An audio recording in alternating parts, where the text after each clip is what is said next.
Son 10 ildə Sumqayıt şəhərində aparılan abadlıq və yaşıllaşdırma tədbirləri nəticəsində yaşıllıq sahələri 2 dəfədən çox artırılıb. Bu da Prezident İlham Əliyevin və yerli icra strukturları tərəfindən şəhərin inkişafına göstərilən yüksək diqqət və qayğının bariz nümunəsidir. Bu gün Sumqayıt təkcə sənaye şəhəri kimi deyil, həm də ekoloji baxımdan sağlam və yaşıl şəhər kimi formalaşmaqdadır. Hazırda Sumqayıt şəhərində yaşıllaşdırma istiqamətində geniş miqyaslı işlər davam etdirilir. Bu işlər Sumqayıt şəhər Yaşıllaşdırma İdarəsi tərəfindən mərhələli şəkildə həyata keçirilir. Belə ki, Heydər Əliyev, Sülh, Koroğlu prospektləri, Zülfü Hacıyev və Nərmanov küçələrində qızılgül kolları əkilib. Eyni zamanda iri ölçülü kolların əkilməsi də davam etdirilir. Mövsümə uyğun olaraq məhəllə və mikrorayonların mərkəzi küçələrində aqrotexniki qaydalara əsasən budama işləri aparılır. Şəhərin bütün küçə və xiyabanlarında qızılgül kollarının budanması Yaşıllaşdırma İdarəsinin əməkdaşları tərəfindən mütəmadi şəkildə icra olunur. Eyni zamanda mərkəzi küçələrdə yerləşən park və xiyabanlarda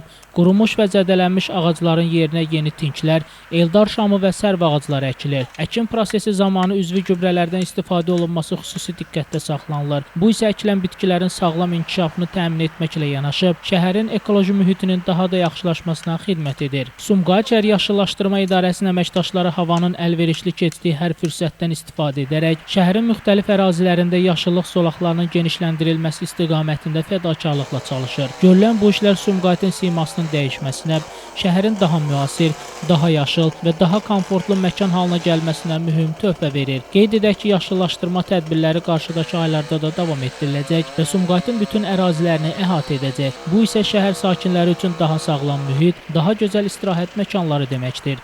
Şəmistan Fikrətli, Elbrus İsmailov, Bugün informasiya proqramı üçün.